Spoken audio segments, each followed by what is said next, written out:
فلمی دنیا کا بہت بڑا نام دلیپ کمار آج دنیا فانی کو چھوڑ کر چلے گئے۔ 1922 میں پشاور میں پیدا ہونے والے دلیپ کمار کا اصل نام یوسف خان تھا اور وہ اس کڑی کے تقریباً آخری زندہ نمائندے تھے جس کے دور میں برصغیر میں اسلامی اقدار ابھی باقی تھی کہ ایک مسلمان نام کے ساتھ فلموں میں کام کرنا اسلام کی توہین سمجھا جاتا تھا۔ مسلمان معاشرہ کسی برائی میں ملوث ہونے سے نہ بھی روک پائے تو اسے ڈٹائی سے یہ کرنے کی اجازت بہرحال نہیں دیتا تھا۔ پشاور کا یوسف خان ممبئی کی فلم نگری کے جوار باڑے میں پھنس کر دلیپ کمار بن گیا۔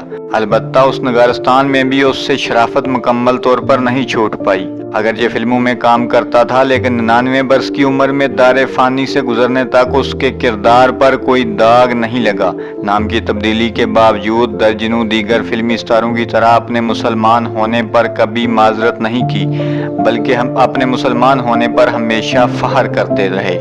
خبر کی مزید تفصیل جاننے سے پہلے ریکویسٹ ہے کہ اگر آپ نئے ہیں اور آپ نے چینل ابھی تک سبسکرائب نہیں کیا تو رک کر چینل کو سبسکرائب ضرور کر لیں تاکہ آئندہ بھی آپ تک ایسی خبریں اور معلوماتی ویڈیوز فوری طور پر پہنچتی رہیں۔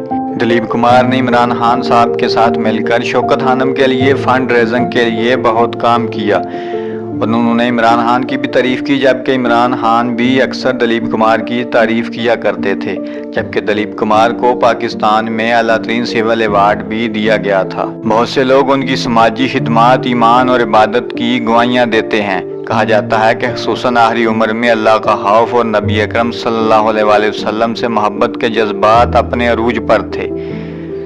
فلم نگری سے تعلق مکمل توڑ چکے تھے، اپنے ماضی پر شرمندگی کا اظہار بھی اکثر کرتے تھے۔